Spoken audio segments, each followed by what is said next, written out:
जय हिंद दोस्तों, आपका अपने YouTube चैनल में स्वागत है। आज हम MPPSC के सिलेबस की यूनिट 9 सूचना एवं संचार प्रौद्योगिकी से रिलेटेड जितने भी प्रीवियस ईयर क्वेश्चंस हैं वो सॉल्व करेंगे। लगभग 500 इम्पॉर्टेंट क्वेश्चंस हैं हम जो यूनिट 9 से कवर करने वाले हैं, तो आप हमारे साथ बने रहिए। यदि आप MPPSC की तैयारी कर रहे हैं तो यह वीडियो बहुत इम्पॉर्टेंट है। यूनिट 9 के लिए हम इम्पॉर्टेंट क्वेश्चंस ही करेंगे, इसमें कंप्यूटर से रिलेटेड क्वेश्चंस है। देखते हैं कि कैसे क्वेश्चंस आए थे प्रीवियस ईयर में। चलिए फ्रेंड्स, स्टार्ट करते हैं। मैं क्वेश्चंस पढ़ने के बाद कुछ सेकंड रुकूंगी। अगर आपको आंसर आता है तो आंसर देने की कोशिश कीजिएगा, उससे अपना रिवीजन हो जाता है, प्रैक्टिस हो जाती है यदि आपको क्वेश्चंस आते हैं तो। चलिए स्टार्ट करते हैं। क्वेश्चन नंबर 1, कंप्यूटर के क्षेत्र में, यह क्वेश्चन 2009-19 में आया था। कंप्यूटर के क्षेत्र में वायरस का मतलब क्या है? देख लीजिए ऑप्शन कि ऑप्शन वायरस का मतलब क्या होता है, फुल फॉर्म क्या होता है या मतलब क्या होता है। वायरस का मतलब होता है vital information resources under series. इसके डिस्क्रिप्शंस भी हैं। उत्तर है कंप्यूटर के क्षेत्र में virus vital information resources under series के कंप्यूटर। वायरस एक कंप्यूटर प्रोग्राम है जो अपनी अनुलिपि कर सकता है और उपयोगकर्ता की अनुमति के बिना एक कंप्यूटर को संक्रमित कर सकता है। सबसे पहले वायरस क्रीपर था जो आर्पनेट पर खोजा गया था, जो 1970 के दशक की शुरुआत में इंटरनेट से पहले आया था।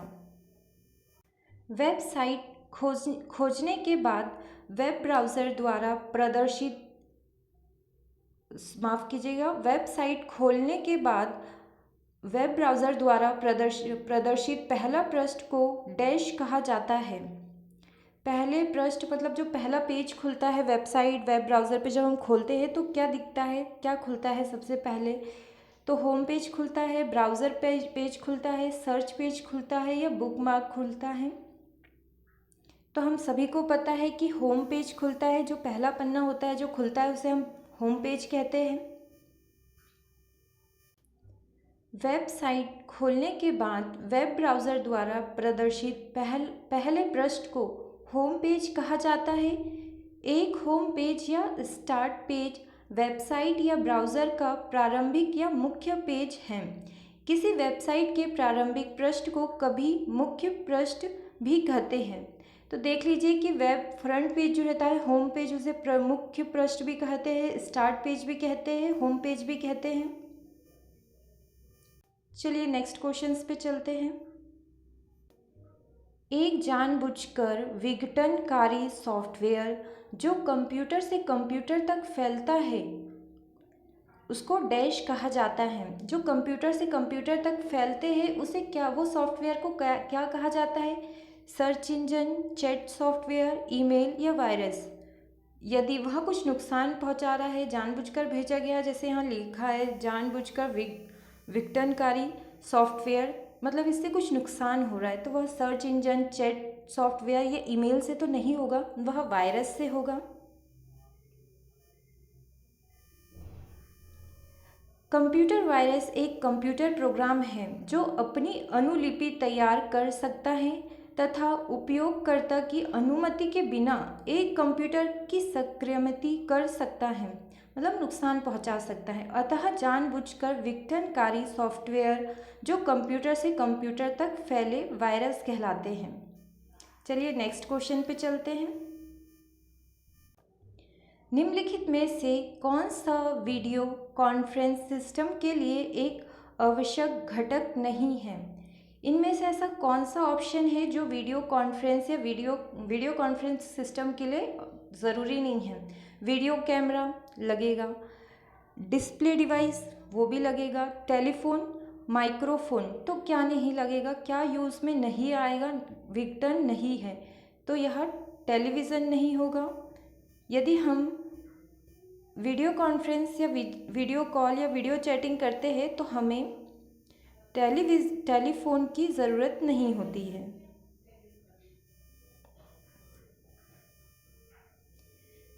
वीडियो कॉन्फ्रेंस सिस्टम के अंतर्गत हम दूर स्थित व्यक्ति से ऑडियो और वीडियो के रूप में बात कर सकते हैं। वीडियो कॉन्फ्रेंस सिस्टम के लिए हमें आवश्यकता घटक के रूप में वीडियो कैमरा, डिस्प्ले डिवाइस तथा माइक्रोफोन की आवश्यकता होती है। टेलीफोन या टेलीविज़न की आवश्यकता नहीं होती है। चलिए नेक्स्ट क्वेश्चन पे चलते हैं। क्वेश्चन, निम्नलिखित में से कौन से साइबर अपराध की दो आवश्यक विशेषताएं हैं? ये चार ऑप्शन में से कौन से दो चीज़ें हैं जो साइबर अपराध के लिए बहुत ज़रूरी है साइबर क्राइम के लिए? पहला, कार्य प्रणाली के रूप में कंप्यूटर प्रौद्योगिकी तथा पर्यावरण की अखंडता। दूसरा, अपराध कंप्यूटर दक्षता तथा कंप्यूटर प्रौद्योगिकी की शिकायत, अनभिज्ञता, हार्डवेयर तथा software, hackers and crackers.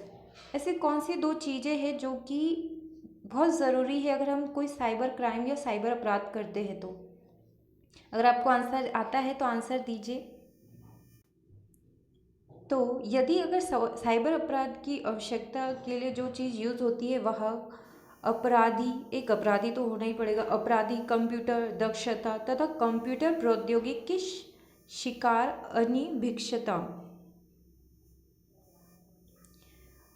Answer, अपराधी कंप्यूटर दक्षता तथा कंप्यूटर प्रौद्योगिकी की शिकायत अनभिज्ञता साइबर अपराध की आवश्यकता विशेषताएं हैं। साइबर अपराध का संबंध कंप्यूटर और नेटवर्क से है। कंप्यूटर का आपराधिक स्थान मिलना या कंप्यूटर से कोई अपराध करना कंप्यूटर अपराध कहलाता है। साइबर अपराध गैर कानूनी कार्य है। चलिए नेक्स्ट क्वेश्चन पे चलते हैं। जब किसी वेबसाइट के ग्राहक नकली नेटवर्क यातायात के बाड़ के कारण इसे एक्सेस करने में असमर्थ होते हैं तो इसे निम्नलिखित में से किस प्रकार जाना जाता है? तो ऑप्शन देखिए और आंसर देने की कोशिश कीजिए कि वायरस, ट्रांसहॉर्स या क्रैकिंग या डिनाइल ऑफ सर्विस अटैक होता है। क्या होगा इसका आंसर? इसका आंसर होगा D, denial of service attack. Dash खोज क्षमता, ईमेल, समाचार, स्टॉक की कीमतें, मौसम संबंधित जानकारी, खेल और मनोरंजन जैसी सेवा प्रदान करती हैं। तो यह चीज़ों सारी चीज़ें हैं, ईमेल पढ़ना हो या समाचार, स्टॉक मार्केट की कीमतें या मौसम से संबंधित, खेल से, मनोरंजन से, किसी भी टाइप की न्यूज़ आपको चाहिए, समाचार चाहिए तो आप क्या खोलेंगे? तो उसके लिए हम पोर्टल का यूज़ करते हैं। हम पोर्टल ओपन करते हैं तो उससे हमें पता चलता है। पोर्टल खोज क्षमता, ईमेल, समाचार, स्टॉक की कीमतें, मौसम संबंधित जानकारी, खेल और मनोरंजन जैसी सेवा प्रदान करता है। निम्नलिखित संक्षिप्त रूप में कौन सा सामान्य रूप से अवांछित जंक ईमेल का वर्णन करता है? तो सीरैम, ड्रैम, जैम या स्पैम, ये चारों में से कौन सा जो है ये एक सामान्य रूप से सामान्य नहीं है? तो यह स्पैम होता है। अनावश्यक मेल आते हैं उसे स्पैम कहते हैं।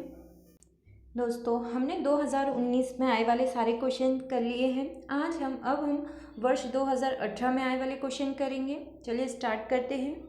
कंप्यूटर पर लिखित लिंक्ड जानकारी संग्रह को जो इंटरनेट के माध्यम से उपलब्ध होती है उसे डैश कहते हैं। हमें कोई भी जानकारी जो इंटरनेट से उपलब्ध होती है उसके लिए हमें क्या लिंक्ड करना होता है? तो वेब सर्वर, वेब स्टोर या वर्ल्ड वाइड वेब या वेब इंफॉर्मेशन। तो हम किस पे सर्च करते हैं? तो हम वर्ल्ड वाइड वेब पर सर्च करते हैं। उत्तर, कंप्यूटर पर लिखित लिंक्ड जानकारी के संग्रह को जो इंटरनेट के माध्यम से उपलब्ध होती है उसे वर्ल्ड वाइड वेब कहा जाता है। वर्ल्ड वाइड वेब व इंटरनेट दोनों अलग अलग दो चीज़ें हैं, परंतु दोनों एक दूसरे पर निर्भर हैं। वर्ल्ड वाइड वेब जानकारी युक्त पेजों का विशाल संग्रह है। नेक्स्ट क्वेश्चन, डैश अपने ब्राउज़र से सहेजकर किसी पसंदीदा वेबसाइट को जल्दी से एक्सेस करने का एक तरीका है। तो यदि हम जब वेबसाइट खोलते हैं, अगर हमें उस पर कोई लिंक, कोई वेबसाइट पसंद आ जाती है, तो हम उसे किस तरह उसे जल्दी से खोल पाए। नेक्स्ट टाइम जब हम खोलें तो हम क्या करते हैं? तो कुकी में ऐड करते हैं, बुकमार्क में ब्लॉक करते हैं, या इनमें से कोई नहीं। तो आप क्या करेंगे? तो हम बुकमार्क करते हैं, हम उसे मार्क करके रख देते हैं ताकि जब नेक्स्ट टाइम हम खोलें तो वो इजीली एक्सेस हो जाए। उत्तर, बुकमार्क अपने ब्राउज़र्स में सहेजकर किसी पसंदीदा वेबसाइट को जल्दी से एक्सेस करने का एक तरीका है। जब भी यूज़र को कोई वेबसाइट पसंद आती है तो वह उसे साइट को बार बार विज़िट करता है, और किसी साइट विशेष पर जाने के लिए हमें उस साइट का वेबसाइट एड्रेस टाइप करना पड़ता है। बुकमार्क यूज़र को यूआरएल टाइप करने के झंझट से भी मुक्ति दिलाता है। बुकमार्क करने पर वेबसाइट यूआरएल का शॉर्टकट बन जाता है। जब यूज़र इस शॉर्टकट पर क्लिक करता है तो वेबसाइट एड्रेस अपने आप टाइप हो जाता है और वेब पेज खुल जाता है। कोई नेक्स्ट क्वेश्चन, निम्नलिखित में से किस समूह में केवल आउटपुट डिवाइस है? आप लोगों को इनपुट और आउटपुट डिवाइस तो समझता ही होगा। तो ऑप्शंस देखिए, scanner, printer, monitor, keyboard printer या मॉनिटर, माउस प्रिंटर मॉनिटर, या प्लॉटर प्रिंटर या मॉनिटर। इनमें सिर्फ और सिर्फ आउटपुट डिवाइस है। स्कैनर इनपुट डिवाइस है, कीबोर्ड इनपुट डिवाइस है, माउस भी इनपुट डिवाइस है, पर सभी तीनों में प्लॉटर प्रिंटर और मॉनिटर जो है आउटपुट डिवाइस है। उत्तर, आउटपुट डिवाइस वे डिवाइस होते हैं जो कंप्यूटर के इनपुट डिवाइस द्वारा दिए गए निर्देशकों को प्रोसेसिंग होने के बाद जिस डिवाइस में उसका परिणाम हार्ड कॉपी के रूप में प्रिंट या सॉफ्ट कॉपी मॉनिटर दिखाता है तथा प्रदान करता है, वह आउटपुट डिवाइस कहलाता है। कंप्यूटर में विभिन्न प्रकार के आउटपुट डिवाइस होते हैं, जैसे monitor, printer, plotter, multimedia projector, speech. Web crawler को किस रूप में जाना जाता है? तो वेब कॉलर को वेब स्पाइडर के रूप में जाना जाता है। एक वेब कॉलर या सर्च इंजन बोट डाउनलोड और इंटरनेट की सामग्री को अनुक्रमित करता है। इस तरह के एक बोट का लक्ष्य यह सीखना है कि वेब पर हम वेब पेज का लगभग है, ताकि ज़रूरत पड़ने पर जानकारी को पुनः प्राप्त किया जा सके। बिंग एक वेब सर्च इंजन है। इसका स्वामित्रम संचालन डैश द्वारा किया जाता है। तो किसके द्वारा किया गया है? यह किया जाता है सॉफ्टवेयर, याहू, अमेज़ॉन। तो यह सारे ऑप्शनों में से किसने किया है? तो यह सॉफ्टवेयर ने किया, माइक्रोसॉफ्ट ने किया है। उत्तर, बिंग एक खोजी यंत्र है जिसे माइक्रोसॉफ्ट लेकर आया था। पहले यह लाइव सर्च नाम से मौजूद था, जिसे नया रूप देकर बिंग नाम दिया गया था। इसका उपयोग अंतर्जाल पृष्ठों या सामग्री को ढूंढने के लिए किया जाता है। बिंग का सैन डिएगो के ऑल थिंग्स डिजिटल सम्मेलन में माइक्रोसॉफ्ट के मुख्य कार्यकारी अधिकारी सीईओ स्टीव ब्लमर द्वारा 28 मई 2009 को अनावरण किया गया। 1 जून 2009 को सार्वजनिक पूर्वदर्शन के साथ बिंग का 3 जून 2009 से पूरी तरह ऑनलाइन संचालन प्रारंभ हो गया। चलिए नेक्स्ट क्वेश्चन पे चलते हैं। ईमेल पता mark.stoll@it .info का डोमेन नाम क्या है? ये जो लिखा है पूरा वेबसाइट का एड्रेस, इसका ईमेल का ये ईमेल एड्रेस है, तो इसका डोमेन एड्रेस क्या है पूछा गया है। तो इसका डोमेन एड्रेस जो @ के बाद लगा है वह होगा, @ के बाद जो लगा होता है वह डोमेन एड्रेस होता है। तो इसमें लगा है itdesk.info, info लगा है। ईमेल का पता mark.stoll@itdesk.info का डोमेन itdesk.info है। निम्नलिखित में से कौन सी उच्च स्तरीय प्रोग्रामिंग कंप्यूटर लैंग्वेज है? कौन सी उच्च स्तरीय हाई लेवल लैंग्वेज है? तो कोबोल, पास्कल, बेसिक, तो यह सभी जो है हाई लेवल लैंग्वेज हैं। उत्तर कोबोल, पास्कल, बेसिक ये सभी उच्च स्तरीय प्रोग्रामिंग कंप्यूटर भाषाएं हैं। जैसे कोबोल, यह एक हाई लेवल बिजनेस केंद्रित प्रोग्रामिंग भाषा है जिसका उपयोग बिजनेस संबंधित समस्याओं का निराकरण करने में किया जाता है। पास्कल एक उच्च स्तरीय प्रोग्रामिंग भाषा है। यह एक इम्परेटिव तथा प्रोसीजरल प्रोग्रामिंग भाषा है। इसका डिज़ाइन 1968-1969 में निकोलस रूथ ने किया था। यह एक छोटा तथा दृश्य भाषा है जो अच्छे प्रोग्रामिंग आचरण के लिए बनाई गई है। बेसिक, इसका पूरा फुल फॉर्म है beginners all purpose symbolise instruction code है। इसका उपयोग हर प्रकार के कंप्यूटर के लिए होता है। इसका विकास वर्ष 1964 में हार्ट मॉडल कॉलेज, अमेरिका के थॉमस क्रूज, जॉन केमिन ने किया है। नेक्स्ट क्वेश्चन, निम्नलिखित में से कौन सा एक साइबर अपराध नहीं है? Fishing, cyber stalking, online chatting, ये जो ऑप्शन है इनमें से कौन सा एक साइबर अपराध नहीं है?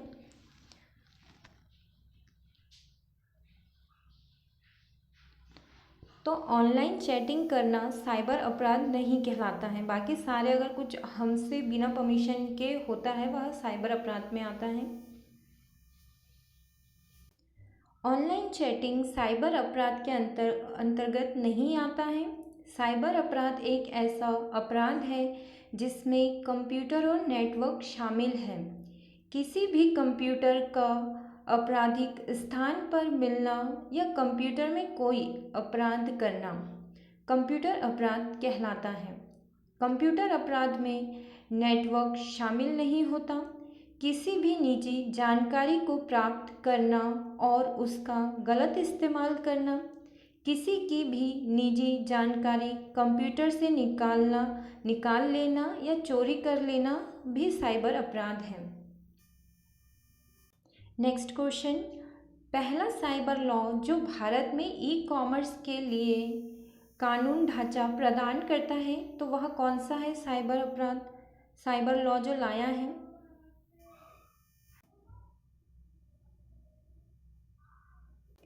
पहला साइबर लॉ जो भारत में ई कॉमर्स के लिए कानून ढांचा प्रदान करता है वह कौन सा है? तो ऑप्शन देख लीजिए कि सूचना प्रौद्योगिकी अधिनियम, बस इसमें ईयर्स बदले गए हैं, 1996, 2000, 1998 और 1990। तो यह सूचना प्रौद्योगिकी अधिनियम 2000 है। हमारे भारत में साइबर लॉ के लिए 2000 में सूचना प्रौद्योगिकी अधिनियम लाया गया था। सूचना प्रौद्योगिकी अधिनियम 2000 पहला साइबर लॉ है जो भारत में ई कॉमर्स के लिए कानून ढांचा प्रदान करता है। भारतीय संसद द्वारा इसे 17 अक्टूबर 2000 को पारित किया गया। 27 अक्टूबर 2009 को एक घोषणा द्वारा इसे संशोधित किया गया। सूचना प्रौद्योगिकी अधिनियम 2000 निम्नलिखित मुद्दों को संबोधित करता है। देखते हैं कौन से मुद्दे हैं। तो इलेक्ट्रॉनिक, पहला मुद्दा क्या है? इलेक्ट्रॉनिक दस्तावेज को कानूनी मान्यता, इलेक्ट्रॉनिक डॉक्यूमेंट को मान्यता मिलेगी। सेकंड है डिजिटल हस्ताक्षर को कानूनी मान्यता, डिजिटल सिग्नेचर को। थर्ड, अपराध और उल्लंघन, अपराध करना या उस अपराध को तोड़ना का ऐसा कोई भी काम करना। और फोर्थ है साइबर अपराधों के लिए कानून व्यवस्था। फ्रेंड्स, हमने 2019 और 18 के क्वेश्चन कंप्लीट कर लिए हैं। अब हम वर्ष 2017 के क्वेश्चन करेंगे जो प्रीवियस ईयर में आए हैं। इंटरनेट की उस सेवा को जो ऑडियो एवं वीडियो वार्तालाप प्रदान करती है कहते हैं। तो ऑडियो और वीडियो जो प्रदान करता है इंटरनेट की, वो सेवा को हम क्या कहेंगे? चैट कहेंगे, ईमेल कहेंगे, वीडियो कॉन्फ्रेंस कहेंगे या वीडियो चैटिंग कहेंगे? आंसर दीजिए। तो चैट तो नहीं कहेंगे, ईमेल भी नहीं कहेंगे, वीडियो कॉन्फ्रेंस कहेंगे या वीडियो चैटिंग भी कह सकते हैं। जैसे कि हमें पता है कि यदि ऑडियो है तो सिर्फ वो बातचीत होगी, और वीडियो है मतलब उसमें दिख भी रहे, तो वीडियो और ऑडियो दोनों है, तो इसका आंसर वीडियो कॉन्फ्रेंस और वीडियो चैटिंग दोनों होगा। पर एक ही क्वेश्चन का दो आंसर तो होगा नहीं, इसीलिए व्यापम ने MPPSC 2017 में यह क्वेश्चन को हटाया नहीं था। व्यापम ने इसका आंसर वीडियो चैट माना था, वीडियो कॉन्फ्रेंसिंग नहीं माना था। तो देख लीजिए, ऐसे कंफ्यूजिंग क्वेश्चन भी आते हैं। चलिए इसका हम पूरा डिस्क्रिप्शन पढ़ते हैं। इस प्रश्न का मानकर उत्तर C एवं D दोनों हैं, परंतु MPPSC 2017 में आयोग ने सही उत्तर C को माना है, C वीडियो कॉन्फ्रेंसिंग। अतः इंटरनेट की वह सेवा जो ऑडियो और वीडियो वार्तालाप प्रदान करती है उसे वीडियो कॉन्फ्रेंसिंग कहते हैं। वीडियो कॉन्फ्रेंसिंग की मदद से कोई व्यक्ति किसी अन्य व्यक्ति से दूर रहकर भी आमने सामने बात कर सकता है। यह तभी संभव है जब आपके पास इंटरनेट सहित कंप्यूटर सिस्टम पर कैमरा, एक वीडियो स्क्रीन तथा साउंड सिस्टम उपलब्ध हो। तो देख लीजिए कि ऐसे क्वेश्चंस भी हो जाते हैं, तो हमें बहुत माइंड लगा के आंसर देना होता है। हम सब वीडियो चैटिंग पे भी आंसर दे सकते थे और वीडियो कॉन्फ्रेंसिंग पे भी, पर इसका व्यापम ने आंसर वीडियो कॉन्फ्रेंसिंग माना है। चलिए नेक्स्ट क्वेश्चन पे चलते हैं। निम्नलिखित में से कौन सा वेब ब्राउज़र नहीं है? Opera, Google app, Mozilla, Firefox. बताइए। विकिपीडिया। ये चारों ऑप्शन में से कौन सा एक वेब ब्राउज़र नहीं है? वेब ब्राउज़र और सर्च इंजन से क्वेश्चंस आते ही हैं।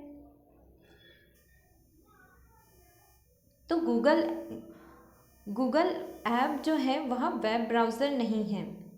चलिए इसका डिस्क्रिप्शन पढ़ते हैं। वेब ब्राउज़र का तत्पार्थ एक एप्लीकेशन प्रोग्राम से है जो वर्ल्ड वाइड वेब पर स्थित हाइपरटेक्स्ट डॉक्यूमेंट को उपयोग के लिए उपलब्ध कराता है। उदाहरण ओपेरा, विकिपीडिया, मोज़िला फायरफॉक्स और गूगल क्रोम, ये सब वेब ब्राउज़र्स हैं, पर गूगल ऐप जो है वेब ब्राउज़र नहीं है। चलिए नेक्स्ट क्वेश्चन पे चलते हैं। कंप्यूटर सुरक्षा के संदर्भ में क्रैकर किस नाम से भी जाने जाते हैं?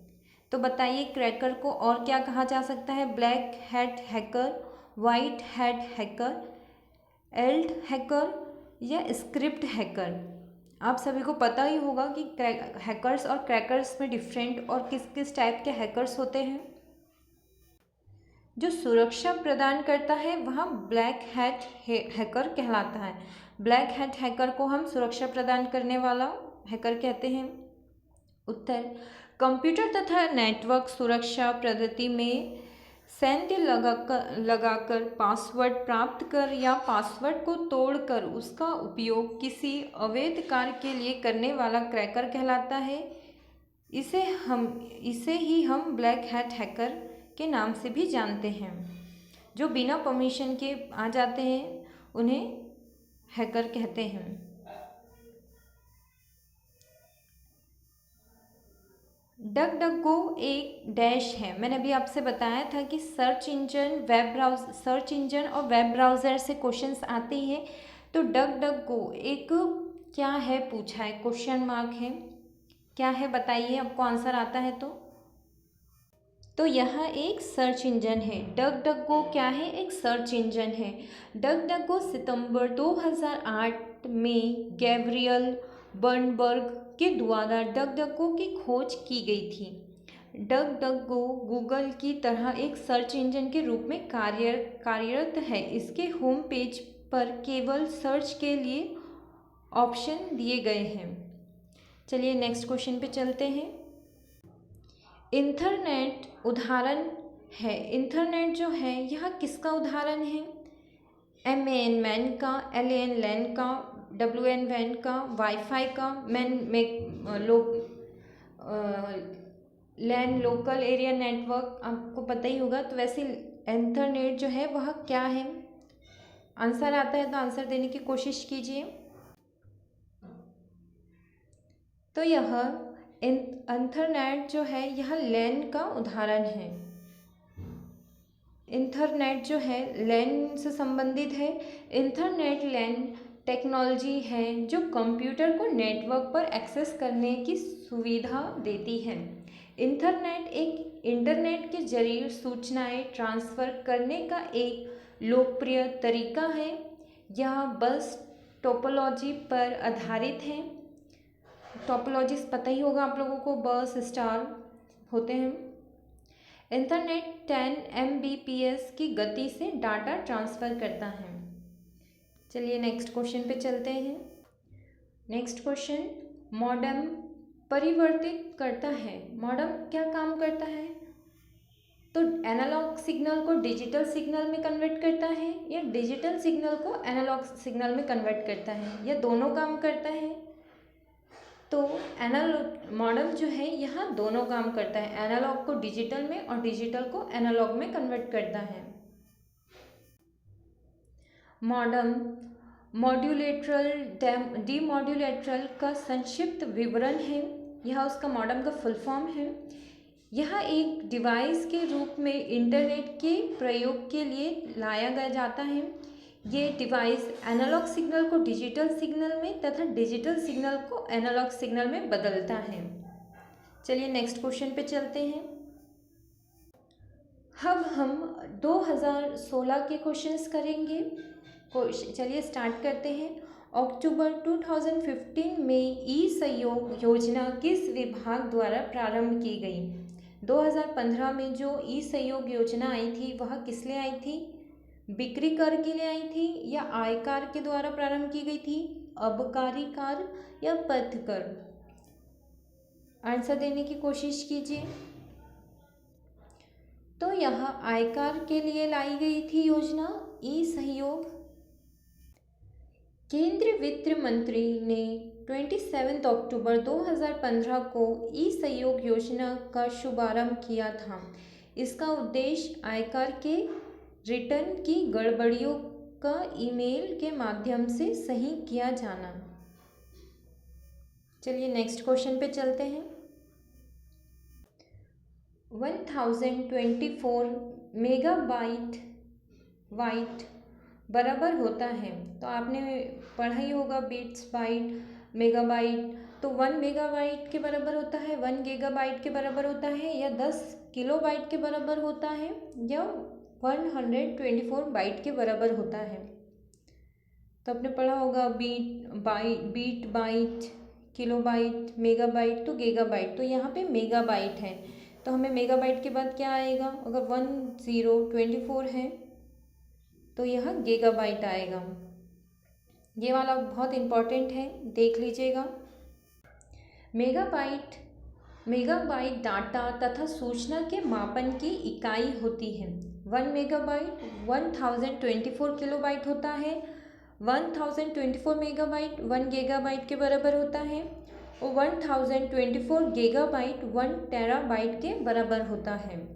तो यहाँ यूनिट्स जो है यह बहुत इंपॉर्टेंट है, डाटा को मेज़र करने की यूनिट है। चलिए नेक्स्ट क्वेश्चन पे चलते हैं।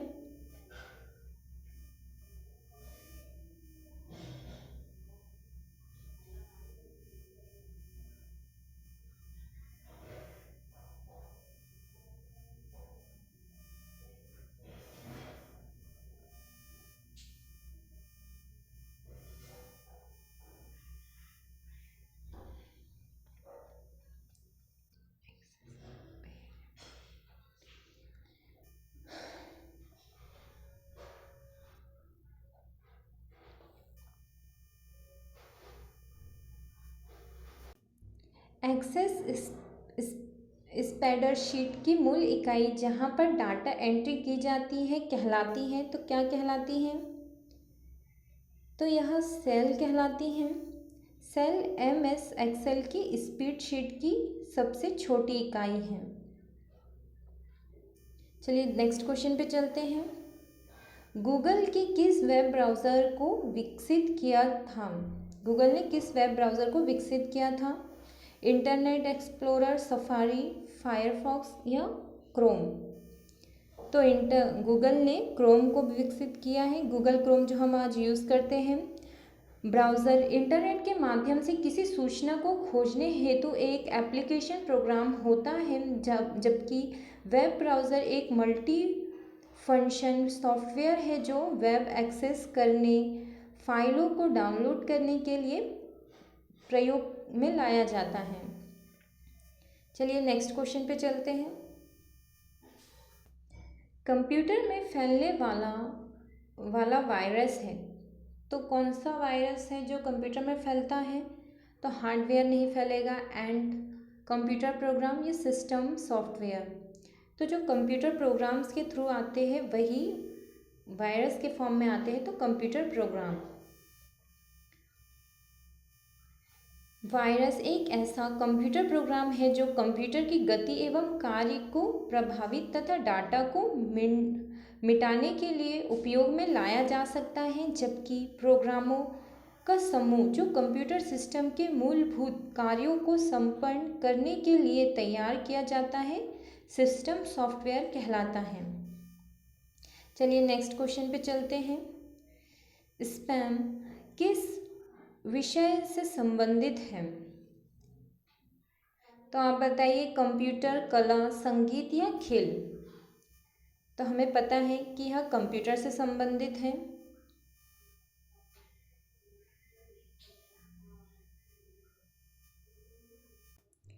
इंटरनेट पर ईमेल का प्रयोग कर अनावश्यक विज्ञापन को दूसरे कंप्यूटर में भेजने का कार्य स्पैम कहलाता है, अतः स्पैम का संबंध कंप्यूटर से है। निम्नलिखित में से कौन सा एक इंजन है? तो आप बताइए, बाइडू, कुकीज़, पैकेट्स, इनमें से क्या एक इंजन है जिससे हम सर्च करते हैं? तो बाइडू जो है एक सर्च इंजन है। अभी हमने डकडकगो भी पढ़ा था। सर्च इंजन एक सॉफ्टवेयर होता है जो वर्ल्ड वाइड वेब का उपयोग कर वेबसाइट को खोजने के लिए तैयार किया जाता है, जैसे बाइडू एक सर्च इंजन है। नेक्स्ट क्वेश्चन, वीडियो कॉन्फ्रेंस हेतु निम्नलिखित में से कौन सा डिवाइस अनिवार्य है? यदि हम वीडियो कॉन्फ्रेंस कर रहे हैं तो हमें क्या आवश्यकता पड़ेगी? तो प्रिंटर की, स्कैनर की, वेब कैमरे की या माउस की? तो यदि हम वीडियो कॉन्फ्रेंस कर रहे हैं तो हमें वेब कैमरे की ज़रूरत पड़ेगी। वीडियो कॉन्फ्रेंस इंटरनेट के उपयोग से सुदूर स्थापित या दूर स्थापित दो या दो से अधिक व्यक्ति आपस में बात कर सकते हैं। इसमें कंप्यूटर या मोबाइल के साथ माइक, स्पीकर तथा वेब कैमरे का प्रयोग किया जाना अनिवार्य है। चलिए नेक्स्ट क्वेश्चन पे चलते हैं। HTTP का पूरा नाम क्या है? तो हाइपरटेक्स्ट प्रोग्राम है, हाइपरटेक्स्ट ट्रांसफ़र प्रोटोकॉल है, हाइपर टूल ट्रांसफ़र प्रोग्राम है या हाइपर टूल ट्रांसफ़र प्रोटोकॉल है? तो HTTP का फुल फॉर्म क्या है? HTTP hyper text transfer protocol. HTTP एक प्रोटोकॉल है डाटा की हाइपर टेक्स्ट तकनीकी से प्रस्तुतिकरण एवं संचालित करने के लिए प्रोटोकॉल का पालन किया जाता है। HTTP कंप्यूटर को इंटरनेट पर आपस में जोड़ने हेतु उपयुक्त नियमों का समूह है। चलिए नेक्स्ट क्वेश्चन पे चलते हैं।